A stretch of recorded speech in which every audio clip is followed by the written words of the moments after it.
இப்போது நம்ம வந்து ரோஸ் செடியை எப்படியெல்லாம் மெயின்டைன் பண்ணலாம், எப்படி நிறைய பூ கொடுக்க வைக்கலாம் அப்படிங்கிறத பற்றி தான் இந்த வீடியோவில் நம்ம பார்க்க போகிறோம்.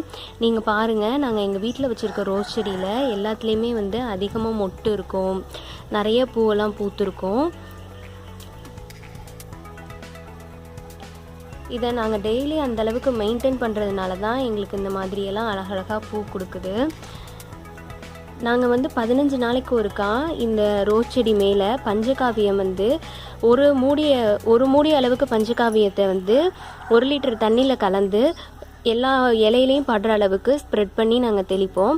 அதுக்கப்புறமா அடுத்த 15 நாள் வந்து மீனமிலம் வந்து நாங்கள் அந்த மாதிரி தெளிக்கும் போது இலையெல்லாம் நல்லா ஃப்ரெஷ்ஷாக இருக்கும். உங்களுக்கு பூவும் அதிகமாக அந்த மாதிரி கொடுக்க ஆரம்பிக்குது. செடி எப்பொழுதுமே வைக்கிறதுக்கு முன்னாடி கொஞ்சமாக எப்சம் சால்ட்டு இதெல்லாம் கலந்து மிக்ஸ் பண்ணி இந்த மாதிரிலாம் நாங்கள் வந்து வைக்கிறதுனால தான் பூ வந்து உங்களுக்கு அதிகமாக கொடுக்குது. அது மட்டும் இல்லாமல் இங்கே பார்த்துக்கிட்டிங்கன்னா உங்களுக்கே தெரியும், ஒயிட் ரோஸ் வந்து நம்ம பிளான்டேஷன் பண்ணியிருந்தோம். அது பிளான்டேஷன் பண்ணி 1 மந்த்து தான் உங்களுக்கு வந்து ஆகுது. பாருங்கள் எந்த அளவுக்கு உங்களுக்கு வந்து பூ பூத்துருக்கு அப்படின்னு.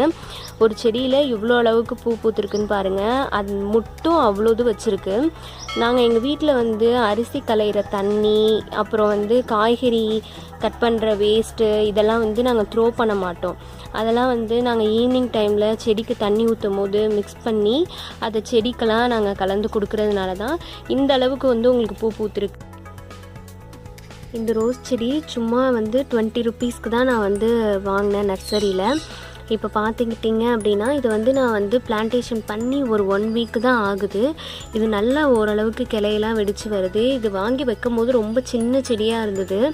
நான் வந்து இது வந்து வருமா என்னன்னு டவுட்டில் தான் வச்சேன். இப்போ பார்த்தீங்க அப்படின்னா இதில் வந்து எல்லோ கலர் அப்புறம் வந்து ஆரஞ்சு கலர் ரெண்டுத்தையுமே வந்து ஒரே தொட்டிலே வச்சாச்சு.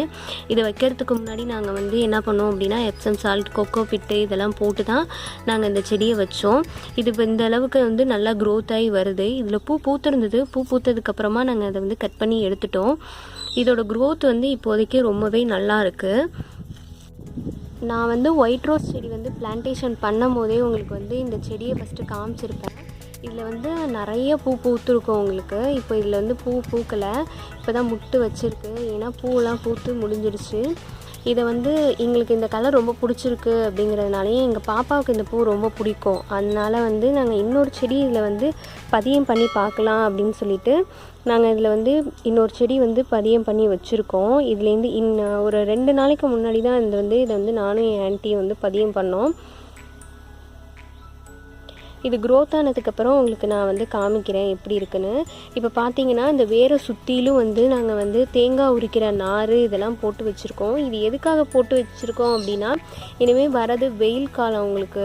அதனால் வந்து இதில் வந்து ரோஸ் செடி வேரில் வந்து உங்களுக்கு ஈரம் நின்றுட்டே இருக்கணும் அப்படிங்கிறதுனால தான் நாங்கள் வந்து தேங்காய் உரிக்கிற நார் இதெல்லாம் போட்டு நாங்கள் வச்சுருக்கோம். இதில் வந்து நீங்கள் தண்ணி ஊற்றும் போது என்ன ஆகும் அப்படின்னா அந்த தேங்காய் நார் வந்து தண்ணியை வந்து உறிஞ்சு வச்சுக்கும். பாருங்கள் எவ்வளோ அழகாக இருக்குது அப்படின்னு சொல்லிட்டு. இந்த ரோஸ் வந்து வச்சு 1 இயர் ஆகுது. இப்போ வந்து இதுலேயுமே வந்து நல்லா துளிர் அடித்து அடுத்தடுத்தது முட்டெல்லாம் வைக்க ஆரம்பிச்சிடுச்சு. இது வந்து பன்னீர் ரோஸ் செடி. இந்த பன்னீர் ரோஸ் செடி வந்து நிறைய பூ பூத்துருந்தது. இதை வந்து நான் ரோஸ் வாட்டர் செய்கிறதுக்காக எடுத்து யூஸ் பண்ணிட்டேன், இதில் உள்ள ரோஸ் எல்லாத்தையும். இப்போ இதில் வந்து சின்ன சின்னதாக முட்டு இப்போ தான் வைக்க ஆரம்பிச்சிருக்கு. பாருங்க, இந்த பன்னீர் ரோஸ் செடியில் வந்து ஒரு 10-15 ரோஸ்க்கு மேலே நிறைய பூத்துருந்ததுனால நான் அதை வந்து ரோஸ் வாட்டர் செய்கிறதுக்காக எடுத்து யூஸ் பண்ணிட்டேன். இப்போ இதில் தான் கொஞ்சம் கொஞ்சமாக முட்டு வைக்க ஆரம்பிச்சிருக்கு.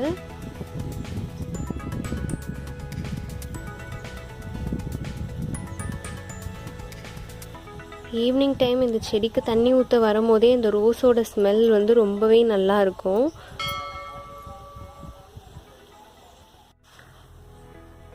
நான் ரோஸ் செடி பற்றி சொன்ன விஷயங்கள்லாம் உங்களுக்கு ரொம்ப யூஸ்ஃபுல்லாக இருக்கும் அப்படின்னு நான் நினைக்கிறேன். இந்த வீடியோ உங்களுக்கு பிடிச்சிருந்தது அப்படின்னா லைக் பண்ணுங்கள், கமெண்ட் பண்ணுங்கள், ஷேர் பண்ணுங்கள். மறந்துடாமல் எங்கள் சேனல் சாரா சிரிச்சை சப்ஸ்கிரைப் பண்ணுங்கள். பெல் ஐக்கானை கிளிக் பண்ண மறந்துடாதீங்க.